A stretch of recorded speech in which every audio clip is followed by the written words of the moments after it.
Hi అండి, నమస్తే. Welcome to Srini world. ఇవాల్టి మన వీడియోలో శ్రీరామనవమి స్పెషల్ ప్రసాదాలు చూడబోతున్నామండి. పానకం, వడపప్పు 2 రకాలుగా, అలాగే చలిమిడి.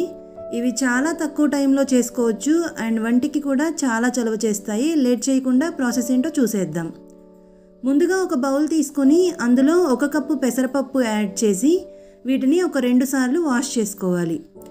పెసరపప్పు అనేది ఒంటికి చాలా మంచిదండి. శరీరంలోని వేడిని తగ్గించి చలవ చేస్తుంది, అలాగే జీర్ణశక్తిని కూడా వృద్ధి చేస్తుంది. దీన్ని ఒక 2 సార్లు వాష్ చేసుకున్న తర్వాత ఇందులో తగినన్ని వాటర్ యాడ్ చేసి ఒక గంట సేపు నానబెట్టుకోవాలి. చూడండి, గంట తర్వాత ఇవైతే మనకి బాగా నానిపోయాయి. ఇప్పుడు ఈ వాటర్ అన్నీ ఫిల్టర్ చేసుకోవాలి.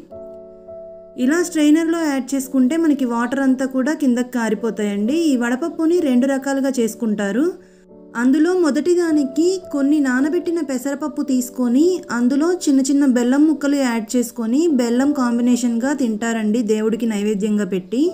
ఎందుకంటే వడపప్పు అనేది చప్పగా ఉంటాయి కదా, అందుకని మధ్య మధ్యలో తీయగా తగులుతుంటే బాగుంటుంది అని అలా తింటారు.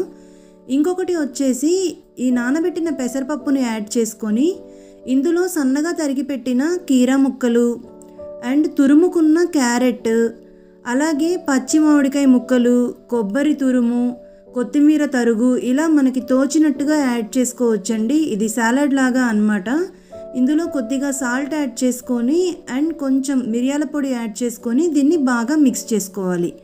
మనం దేవుడికి నైవేద్యంగా పెడతాం కాబట్టి ఇందులో ఆనియన్ కానీ వెల్లుల్లి కానీ వేయకుండా మిగతావి ఏవైనా వెజిటబుల్స్ యాడ్ చేసుకోవచ్చు.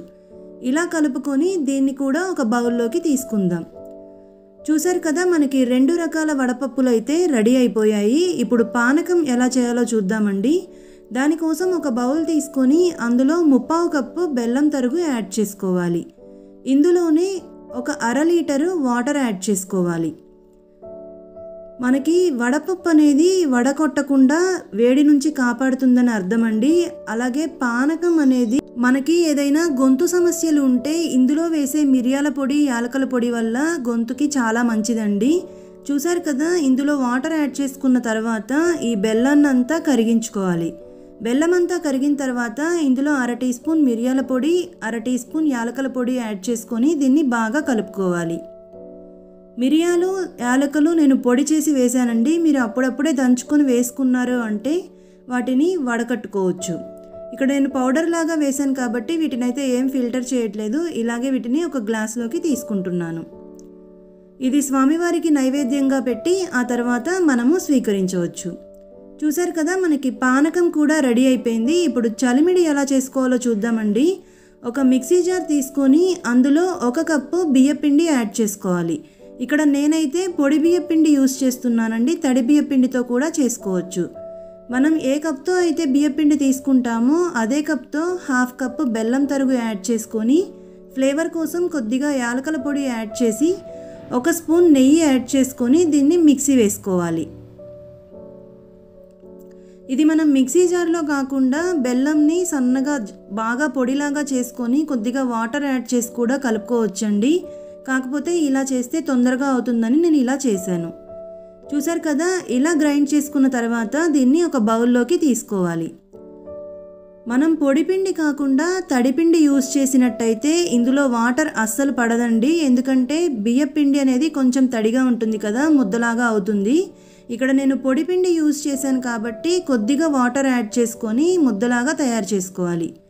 మరీ ఎక్కువ వాటర్ అయితే అవసరం పడవండి. 1-2 టేబుల్ స్పూన్లు అయితే సరిపోతాయి.